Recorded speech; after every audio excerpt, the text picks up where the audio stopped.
ज़रूरत और ज़रूरी में फ़र्क है। कुंडी खड़काऊं या सीधे अंदर आऊं। छोटी बच्ची होगा यानी टाइगर श्रॉफ की अपकमिंग मूवी बागी 4। तो बागी 4 का फाइनली टीजर आ चुका है, क्योंकि जब से ये मूवी अनाउंस हुई थी डिले हो रही थी, लेकिन फाइनली इसका टीजर भी आ चुका है और इसका डेट भी अनाउंस हो चुका है। तो अगर टीजर की मैं बात करूं, पहले डेट बता दूं, तो नेक्स्ट मंथ यानी सितंबर 5 को ये मूवी हम सबके आगे आने वाली है सिनेमाघर में।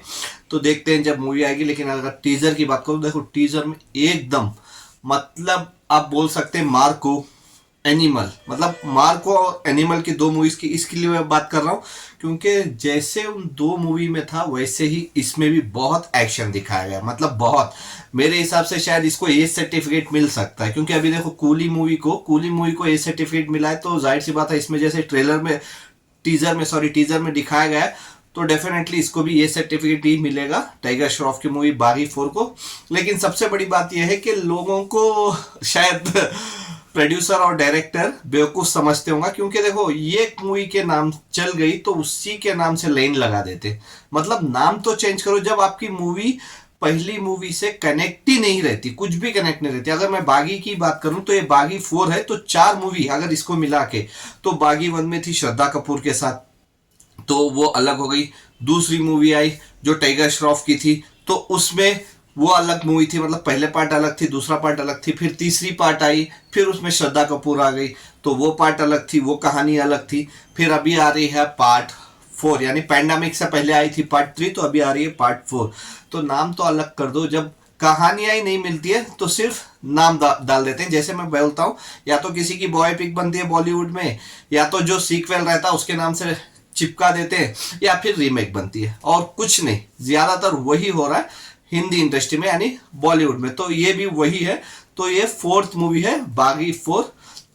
तो अभी देखते हैं। टीजर में तो कुछ ज्यादा सिर्फ 2 डायलॉग्स हैं जो मैंने बताए, सिर्फ इतना ही दिखाया गया है, मतलब बोला गया है। डायलॉग्स तो इतने ही हैं। संजय दत्त का कोई डायलॉग्स दिखाया नहीं गया, लेकिन फुल एक्शन दिखाया गया है। टाइगर श्रॉफ का एकदम फुल एक्शन दिखाया गया है। सोनम का फुल एक्शन दिखाया गया, मतलब भरपूर एक्शन है इसमें, मतलब फुल एक्शन है। लेकिन इंपॉर्टेंट ये है कि टाइगर श्रॉफ की मूवीज में एक्शन तो भरपूर रहते हैं, बस कहानी नहीं रहती, कहानी मिस हो जाती है।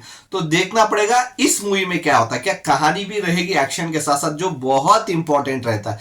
अगर मूवी को लोगों को बांधे रखना पड़ता है 2.5 या 3 घंटा थिएटर में, तो वो इंपॉर्टेंट रहता है कहानी है। 2.5 घंटा कोई भी एक्शन नहीं देखेगा, तो वो चाहे कोई भी एक्टर हो, चाहे कोई भी रहे। सिर्फ बॉलीवुड की बात नहीं कर रहा हूँ, चाहे साउथ इंडस्ट्री का कोई एक्टर हो, बॉलीवुड का हो या फिर हॉलीवुड का हो, सिर्फ एक्शन रहा तो लोगों को पसंद नहीं आएगी। 3 दिन चलेगी, चौथे दिन मंडे को कहानी खत्म, चैप्टर क्लोज। तो वैसे हो जाएगा। तो देखना पड़ेगा। एक्शन तो मजेदार दिख रहा है इसमें, एकदम जैसे मार्को की याद दिला डालता है। और 2-3 सीन ऐसे हैं जैसे एनिमल के डिट्टो लगते हैं। 2-3 सीन तो डेफिनेटली मैं बोल रहा हूँ, जब आप टीजर देखेंगे, ये अगर नहीं देखे तो आप टीजर देख लो, तो डिट्टो आपको एनिमल की याद आ जाएगी। एनिमल और मार्को की जो बात कर रहा हूँ वही आपको याद आएगी। तो अभी देखते हैं कि क्या होता है। टीजर अच्छा दिख रहा है, संजय दत्त का लुक अच्छा दिख रहा है, एक्शन अच्छा दिख रहा है, बस कहानी अच्छी हो जाए। क्योंकि अभी ज्यादा दिन है नहीं, सिर्फ ज्यादा से ज्यादा 20 दिन में, 20-25 दिन के अंदर ये मूवी हमारे सामने आ जाएगी और ट्रेलर भी आएगा। तो तब देखते हैं कि इसकी कहानी क्या होती है। और ये क्योंकि टाइगर श्रॉफ की ज्यादातर मूवीज उतनी चली नहीं है, तो टाइगर श्रॉफ को भी बहुत बड़ा प्रेशर रहेगा, ताकि ये मूवी उनकी मतलब कैरियर में एक बूस्ट बन के और यहाँ से उनकी मूवी सक्सेसफुल हो जाए। तो देखते हैं कि क्या होता है। तो बहुत इंपॉर्टेंट रहेगी ये मूवी टाइगर श्रॉफ के लिए और उनके फैंस के लिए। तो आपको क्या लगता है, क्या ये मूवी टाइगर श्रॉफ की कैरियर में एक बोन्स बैक ला सकती है, या फिर जैसे टाइगर श्रॉफ की बहुत सारी मूवीज जिसके नाम तो बहुत सारे हैं, जो अनफॉर्चुनेटली बॉक्स ऑफिस पे उतना कुछ खास कमाई नहीं की थी। तो क्या होगा आपके हिसाब से, आप मेरे को कमेंट्स करके बता सकते हैं। Bye, take care.